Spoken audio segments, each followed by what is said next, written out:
Gallant Fox came along during the Depression. His jockey, the famous Earl Sandy, had retired but lost his money in the stock market crash and came back to ride the Fox. On the day Grover Cleveland was inaugurated in 1884, a boy named Jim Fitzsimmons started galloping horses. Sonny Jim, they called him. In time, he became one of the sport's great trainers, bent and hobbled by arthritis in his back, but still Sonny Jim. He trained Gallant Fox. In 1930, the Preakness was run 8 days before the Derby. A crowd of 40,000 gathered at Pimlico on a Friday afternoon. Gallant Fox, who had won the Wood Memorial easily, was the even money favorite. Without a starting gate, it took 6.5 minutes to get the horses all in line.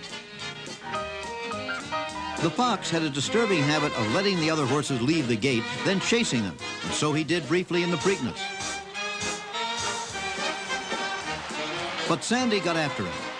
Gallant Fox was in a pocket, but the jockey, with the skill that made him a legend, maneuvered his horse through the pack. He would be third at the far turn and second at the top of the stretch, and then Sandy sent him. He battled the leader, an 11-to-1 shot named Crack Brigade, all the way down that stretch. It was a question of heart now, and Gallant Fox had the heart of a champion. He won by 3/4 of a length. Next, the Derby. 60,000 turned out in a driving rain to watch the Fox face 14 challengers. That's Lord Derby on the left, with Colonel Matt Wynn, the great promoter who brought the Derby to its status as a national occasion. The 15 horses went to the post on a track labeled as good. Once again, Gallant Fox showed his tendency to get into trouble at the start.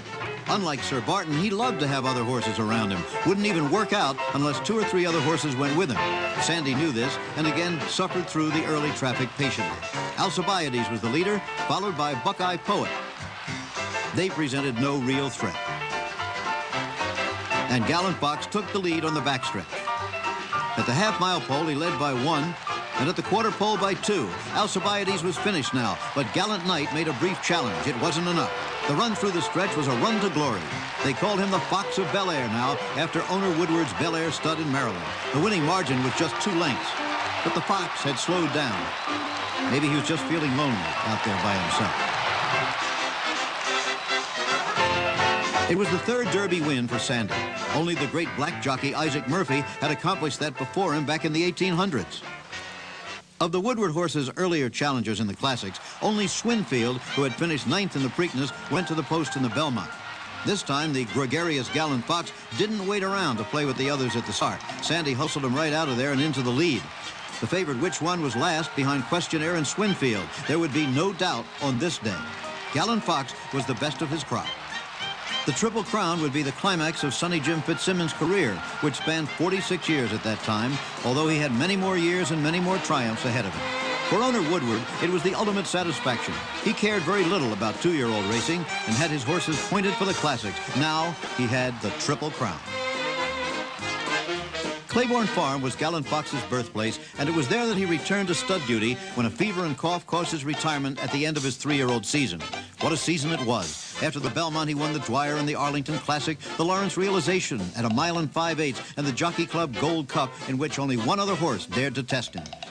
The only blemish on the year was when Gallant Fox suffered one of racing's greatest upsets. In the mud at Saratoga, he was an 8-length loser to a 100-to-1 shot named Jim Dandy. He's buried beside his sire and dam at Claiborne, and his epitaph says it well. He swept like a meteor across the racing sky in 1930.